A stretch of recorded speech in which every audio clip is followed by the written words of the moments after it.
Bonjour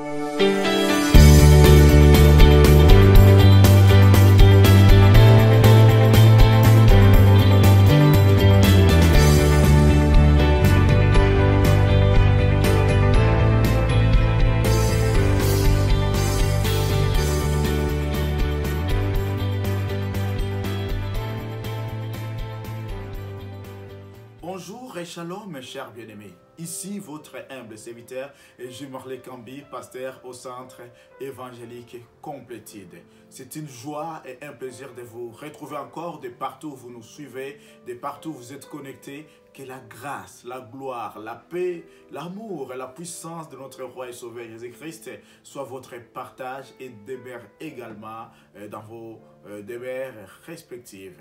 Aujourd'hui, tel qu'il a été intitulé, et nous vous accueillons encore, nous vous disons bienvenue dans notre pensée biblique intitulée « Le défi du destin ». Défi du destin, donc, est ce thème dont nous relevons dans le livre de 1 Samuel, chapitre 16. Chapitre 16, nous voyons donc, c'est spécialement dédié à une bataille de David face à Goliath. Mais une bataille, grosso modo, une bataille des enfants d'Israël contre les Philistins. Mais par contre, dans ces batailles, nous voyons qu'il y a eu des héros. Un héros qui a échoué lamentablement et un autre héros qui a réussi. Mais ces deux ont été inscrits dans la destinée. Ces deux ont été reconnus face à l'héroïsme. C'est ainsi que sans toutefois tarder, je vous inviterai à lire avec moi les livres de 1 Samuel. J'en lis certaines portions juste de ces chapitres pour que nous puissions également y parler à ce qui concerne les défis du destin. Les défis du destin. Alors, j'aimerais demander à quelqu'un, je ne sais pas c'est quoi les défis, je ne sais pas et les choses, les circonstances, les événements auxquels tu as été défié pour que peut-être te dire que tu n'iras nulle part, tu ne feras nulle part, tu ne feras rien plutôt ou tu ne seras rien dans ta vie. Mais j'aimerais te dire que face à ces défis, c'est là où va s'inscrire ton destin ou ta destinée avec Jésus-Christ. Sans toutefois tarder, je vous invite à lire avec moi le livre de 1 Samuel, le chapitre 16. Nous allons lire les versets 10 au verset 11, ainsi que les versets 25 au verset 27. Donc 1 Samuel, le chapitre 16, du verset 10 au verset 11, ainsi que les versets 25 au verset 27. Nous lisons dans le nom de notre roi et sauveur Jésus-Christ. 1 Samuel, excusez, c'est le chapitre 17, mais c'est le chapitre 17 plutôt. Le chapitre 17, 1 Samuel 17, le verset 10 jusqu'à 11, jusqu'à le verset 25 jusqu'à 27. Lisons au nom de notre roi et sauveur Jésus-Christ. Les Philistins, ces Philistins, il s'agit de Goliath. Les Philistins disent encore, je jette en ce jour un défi à l'armée d'Israël. Donnez-moi un homme et nous vous battrons ensemble. Saül et tout Israël entendirent ces paroles aux Philistins et ils furent effrayés et saisis d'une grande crainte. Verset 25. Chacun disait, avez-vous vu s'avancer cet homme? C'est pour jeter à Israël un défi qu'il s'est avancé. Si quelqu'un le tue, le roi le comblera de richesses et lui donnera sa fille et il affranchira la maison de son père en Israël. David dit aux hommes qui se trouvaient près de lui, que fera-t-on à celui qui tuera ces Philistins et qui ôtera l'opprobre de décis Israël? Qui est donc ce Philistin, cet incirconcis, pour insulter l'armée du Dieu vivant? 27. Le peuple répétant les mêmes choses lui dit, c'est ainsi que l'on fera à celui qui le tuera. Amen. Merci Père pour cet instant. Merci pour ce moment Père où nous venons dans ta présence, où nous venons Seigneur annoncer les oracles, annoncer la parole qui vient de toi Père. Aiguise notre esprit, affine notre âme, affine Seigneur notre esprit également afin que nous puissions comprendre ce que tu veux nous dire, ce que tu veux nous enseigner au travers de cette parole, mais également les vérités les plus profondes Père, qui permettront à ce que la crainte, la peur ou la frayeur que nous avons devant Père, les défis qui nous est lancés, que nous puissions Père les relever au nom puissant de Jésus. Ainsi je veux prier. Amen. Bienvenue encore à vous tous qui venez de vous connecter. Tel qu'il a été intitulé, aujourd'hui nous allons parler à ce qui concerne les défis du destin. Un défi du destin, il s'agit des défis que, ici nous le voyons de 1 Samuel, chapitre 17, à partir du verset 10, où nous voyons cet homme, nous voyons Goliath qui lance un défi contre l'armée d'Israël pour dire de l'envoyer un homme qui va lui tuer. Et ce défi a causé peur, ce défi a causé la frayeur. Peuple de Dieu, il y a des situations, il y a des circonstances, il y a des paroles que l'homme, que l'humain peut vous lancer et qui peuvent vous faire peur exactement. Mais ça vous fait peur parce que vous les pensez, vous les tenez, vous les considérez selon la chair. Mais par l'esprit, vous devez avoir une longueur d'avance au travers d'un esprit aiguisé pour que réellement comprendre que souvent les défis, c'est ce qui peut nous être lancé, mais avec Dieu, il n'y a aucun défi qui soit insurmontable. Avec Dieu, il n'y a aucun défi qui peut être difficile. Oui, ça peut prendre du temps, ça peut prendre les moments, ça peut prendre peut-être, je ne sais pas, des occasions qui peuvent être difficiles, des barrières, des blocages. Mais à la fin de toutes choses, avec Dieu, nous gagnons. À la fin de toutes choses, avec Dieu, nous défions toute chose, toute situation, toute personne qui pourra nous défier. Personne ne peut combattre Dieu parce qu'on l'appelle le Tout-Puissant. Personne ne peut défier Dieu, personne ne peut défier l'armée de Dieu parce que Dieu a une armée invisible. Ainsi, j'aimerais dire à quelqu'un, quels que soient les défis qui t'est lancé, quelles que soient les difficultés, les moments qui te soient difficiles, sachez qu'avec Dieu, il y a une puissance, il y a une force, mais également, il y a une victoire sûre et certaine. Dans cette parole, ici, nous voyons, peuple de Dieu, les enfants d'Israël sont face à une bataille. Il y avait des batailles qui étaient habituelles pour les enfants d'Israël.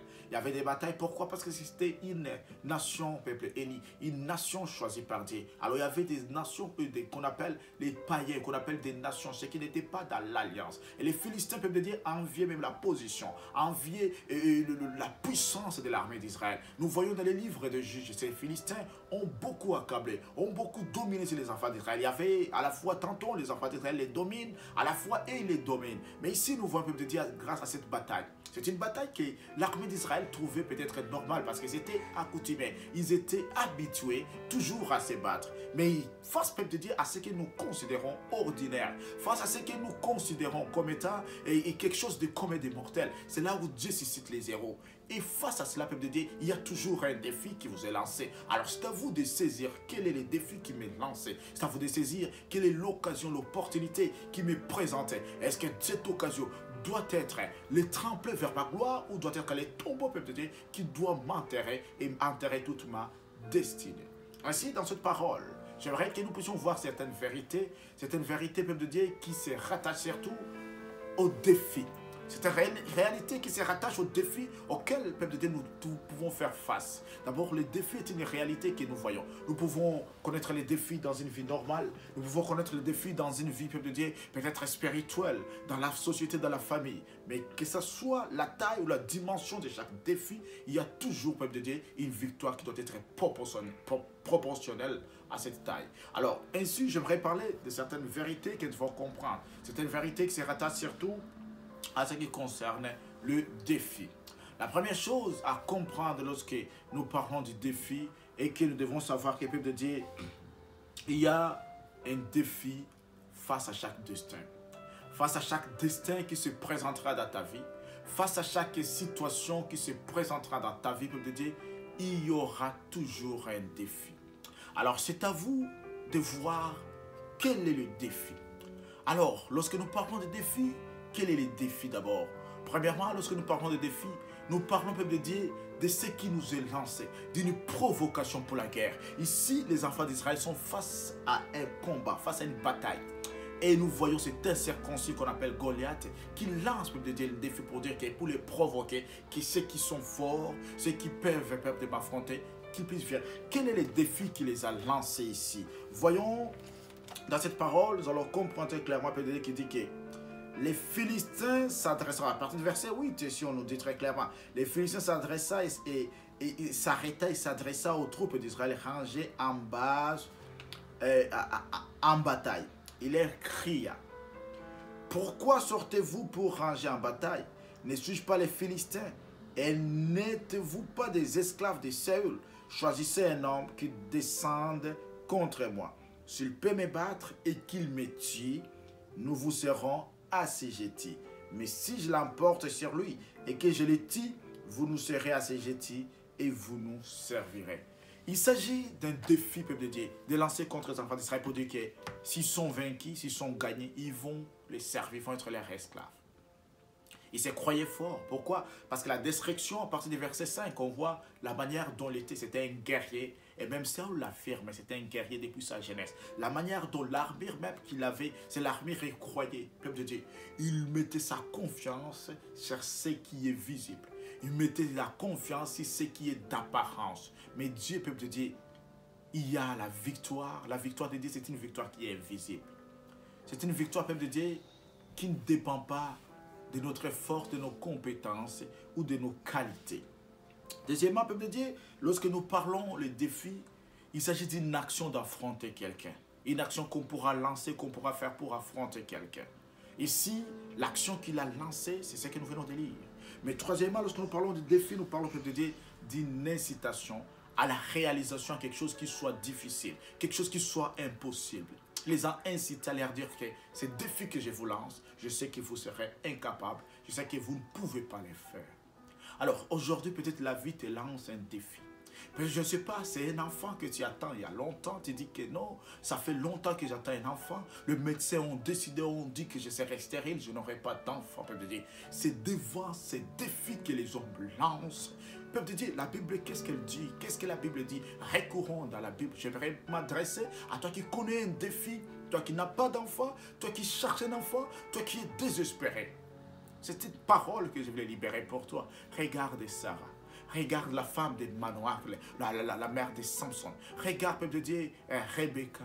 Toutes ces femmes, peuple de Dieu, ont été stériles. La parole dit, ils étaient rendus stériles. Ce mot stérile est répété. Mais ta stérilité, peuple de Dieu, ce n'est pas Dieu qui l'a déclaré. Ce sont les hommes qui l'ont déclaré. Sonde d'abord la volonté, la voix de Dieu. Qu'est-ce que Dieu a dit sur ta situation, sur ton état? L'homme peut te lancer un défi. La vie peut te lancer un défi. Mais ce défi, peuple de Dieu, c'est à toi d'avoir le sens de discernement. Une fois que tu vas discerner que ce défi, peuple de Dieu, te fait rentrer dans ta destinée, tu auras la victoire qui est certaine, qui est sûre. Le défi qui t'est lancé, c'est lequel? Et sache qu'il y a un Dieu de défi. Un Dieu qui défie tout défi, si je peux m'autoriser de faire la tautologie. Un Dieu qui défie tout défi. Qui défie chaque chose, chaque situation. Un Dieu qui défie chaque circonstance. Un Dieu qui défie chaque parole. Un Dieu qui défie chaque motivation, chaque intention que l'homme peut faire dans les buts de nuire. Dans les buts de détruire. Dans le but de faire du mal. Alors, deuxièmement, lorsque nous parlons du défi, il y a plusieurs sortes de défis. Un défi peut être physique, un défi peut être moral, un défi peut être spirituel. Mais quel que soit le défi qui pourra se présenter devant toi, sachez très clairement qu'il y a la victoire certaine. Et si, deuxièmement, la deuxième vérité à saisir, peuple de Dieu, c'est que nous devons savoir. Pour affronter les défis, tu dois t'efforcer à être l'acteur de ta propre destinée. Personne ne pourra être un acteur. Oui, il peut y en avoir plusieurs acteurs devant les défis que tu as lancés. Dans ces défis, nous voyons qu'il y avait les frères de David. Il y avait Saül lui-même, les rois. Il y avait l'armée d'Israël, l'armée expérimentée. Mais toutes ces personnes ont eu peur. Pourquoi? Parce que pour que tu sois un héros, tu dois d'abord affronter certains défis, peuple de Dieu. Il y aura des circonstances, il y aura d'occasions, il y aura même des paroles qui te seront lancées, qui te seront défiées. Mais face à toutes ces choses, peuple de Dieu, tu dois connaître d'abord qui es-tu. La première chose à connaître, peuple de Dieu, c'est connaître qui es-tu. Es-tu un acteur? Es-tu un participant ou es-tu juste un spectateur? Peuple de Dieu, face à chaque défi, tu ne dois pas être un spectateur face à un défi qui t'est lancé. Mais tu dois t'efforcer, pas même un participant, mais tu dois être un acteur. Et c'est dans l'action, peuple de Dieu, que nous constatons qu'il y a l'héroïsme. Tu veux être un héros face à chaque chose, face à chaque situation. Tu veux être un héros face à ce défi qui t'est lancé, à cette situation qui était impossible, à cette parole qu'on t'a dit que ça serait impossible pour toi. Apprends d'abord à être d'abord un héros. Apprends d'abord à connaître qui tu es. Ne sois pas un spectateur, ne sois pas un participant, mais sois un acteur. Un acteur face au défi qui t'est lancé. En étant un acteur, tu sauras premièrement, c'est lui. Regarde David ici au verset 26, 1 Samuel 17, 26, il dit, qui est cet incirconcis? Pourquoi? Parce qu'il savait que je suis un acteur, je suis un héros, je suis quelqu'un d'une nature aussi royale, je suis également d'une identité qui ne vient pas, qui n'est pas donnée selon les hommes, mais je suis d'une identité qui est spirituelle. Pourquoi? Il avait déjà l'onction royale que Samuel l'avait donnée, qu'il l'avait oint. Alors tu dois connaître qui tu es. Veux-tu être un participant? Oui, tu vas assister à chaque fois aux batailles et tu vas rater ta destinée. Veux-tu être juste un spectateur? Tu vas assister à ce que les autres font. Mais si tu vas accepter d'être un acteur, sache que tu vas vaincre et tu vas être un héros. Alors, si tu veux te démarquer de la masse, si tu veux sortir de la masse, si tu veux sortir dans ce que les hommes croient, ce que les hommes pensent, peuple de Dieu, j'aimerais te dire, tu dois penser à être l'héros face à ta destinée. Et la troisième vérité à connaître est que les défis peuvent être soit les tombeaux de votre foi, de votre destin plutôt, ou peut-être les tremplins, peuple de Dieu, vers votre destinée. Ici, nous voyons, peuple de Dieu, Goliath croyait que ces défis voulaient l'inscrire, voulaient le faire rentrer dans sa destinée. Alors que c'était un tombeau vers sa destinée. C'était un tombeau de son destin. Et David, celui qui a assis, peuple de Dieu, au travers d'une détermination, au travers d'une constance, au travers de la foi, au travers de la connaissance de Dieu. Peuple de Dieu, ce défi a été un tremplin vers sa destinée, vers son destin. Alors j'aimerais te dire, peuple de Dieu, face à chaque défi qui t'est lancé, sache clairement avec qui tu es, avec qui tu dois combattre, dans quel camp tu te trouves, dans quel camp tu te positionnes, quelle est ta stature, quelle est ta dimension, quelle est ta nature, quelle est ton identité. En sachant que celui est contre qui tu combats, c'est un incirconcis, celui qui ne fait pas partie de l'alliance de Dieu, celui qui n'a pas part aux promesses de Dieu. Tu seras victorieux et tu vas vaincre devant chaque situation, tu vas vaincre devant chaque opportunité, tu vas vaincre devant toutes choses, parce que celui, peuple de Dieu, qui est en nous est plus fort. On l'appelle, peuple de Dieu, Jéhovah Sabaoth. Il est l'Éternel des armées. Alors compte sur Dieu et dis que moi je fais partie du camp de Dieu. Je fais partie du camp des victorieux. Je fais partie du camp, peuple de Dieu, de ceux qui imposent et non pas ceux qui subissent. Ce sera une réalité aussi véritable. Une réalité qui permettra à ce que tu puisses vaincre devant chaque chose. Et la dernière vérité que j'aimerais dire, peuple de Dieu, que nous devons comprendre surtout, est que le défi peut être un avant ou une arrière-plan de ta destinée. Lorsque nous parlons de l'arrière-plan, c'est quelque chose qui n'est pas visible. C'est l'aide du spectateur. Lorsque nous disons de l'avant-plan, c'est quelque chose qui se présente devant toi. Alors, il faut essayer de saisir, de comprendre, de dire quelle est la bataille qui se dresse devant toi. Il y a des batailles qui sont visibles et des batailles qui sont invisibles. Mais les batailles qui sont visibles sont vaincues par des batailles invisibles. Parce que dans la bataille invisible, c'est là où Dieu intervient. Dans la bataille invisible, c'est là où le Saint-Esprit intervient. Dans la bataille invisible, c'est là la puissance, la gloire, la sainteté, l'autorité et la puissance de Jésus-Christ agissent. Alors tu dois espérer à cette bataille invisible, croyant que ce n'est pas moi qui combat, mais c'est les Sabaoth, les dieux tout-puissants, l'Éternel des armées qui combat de mon côté, l'Éternel des armées qui combat en ma faveur. Devant chaque bataille de ta destinée, devant chaque combat de ta destinée, peuple de Dieu, sache d'abord identifier il s'agit de quelle sorte de bataille. Est-ce une bataille physique, une bataille morale ou une bataille spirituelle? La bataille que nous voyons ici, les soldats, l'armée d'Israël, ont cru que c'était une bataille juste physique. Mais lorsque David a su que c'était une bataille spirituelle, il s'est appuyé sur Jésus-Christ. Et lorsque tu t'appuies sur Jésus-Christ, c'est lui qui est le rocher, c'est lui qui est la pierre rejetée par les bâtisseurs et qui constitue la principale de l'angle. Sache que tu auras l'orientation dans tout ce que tu fais. Sache que tu auras, pour te dire, la ténacité, la puissance. Tu auras les fondements dans tout ce que tu veux bâtir. Alors, face à chaque défi qui t'est lancé, sache d'abord recourir auprès de Christ. Sache qu'il y a un rocher, il y a la pierre. Cette pierre, peut dire, qui m'apportera la victoire. Cette pierre qui donnera l'orientation à mes mouvements, à mon ministère, à mes activités, à tout ce que j'ai fait. Il y a les rochers, peut dire, ces rochers dans lesquels nous nous abritons. Ces rochers qui nous protègent, ces rochers qui constituent notre abri, ces rochers qui constituent notre forteresse. Christ est votre forteresse, Christ est votre abri, Christ est votre puissance. David a su s'appuyer sur son Dieu, il a su s'appuyer sur son Créateur. Et toi, appuie-toi sur ton Créateur, appuie-toi sur ton Dieu.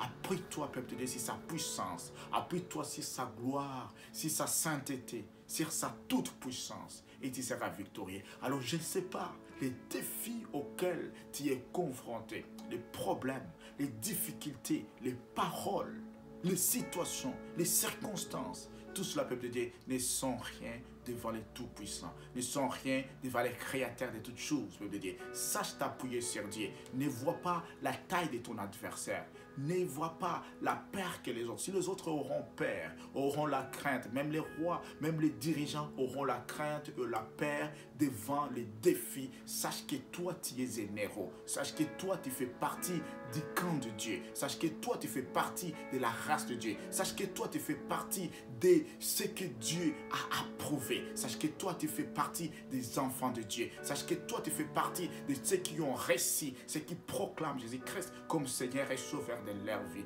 Alors, Père de Dieu, n'aie plus peur face aux choses qui te sont imposées. N'aie plus peur face aux situations qui te présentent. N'aie plus peur face aux batailles qui se présentent devant toi. Mais compte à ce Dieu qui est puissant, qui est véritable. Invoque-lui et dis, Père, je ne crois qu'en toi. Aujourd'hui, c'est ma victoire. Aujourd'hui, c'est ma journée. Aujourd'hui, c'est le défi de mon destin.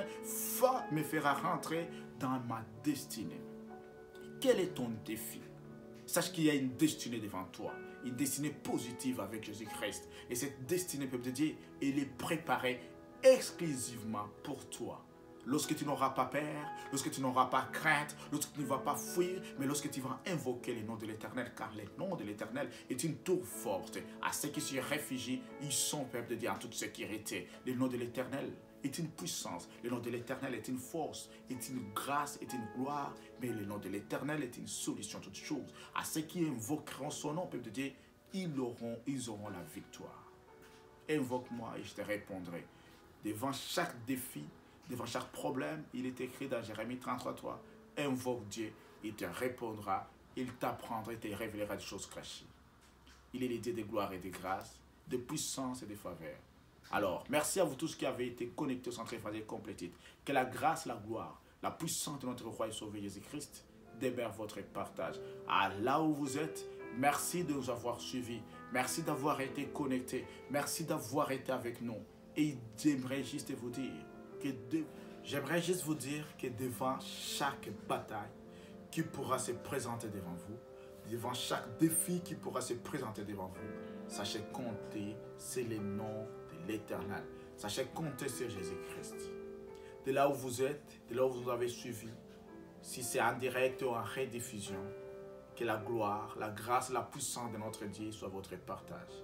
Ne désespérez pas, il y a une destinée devant vous avec Jésus-Christ. À très bientôt pour la gloire et par la grâce de Dieu. Merci, au revoir.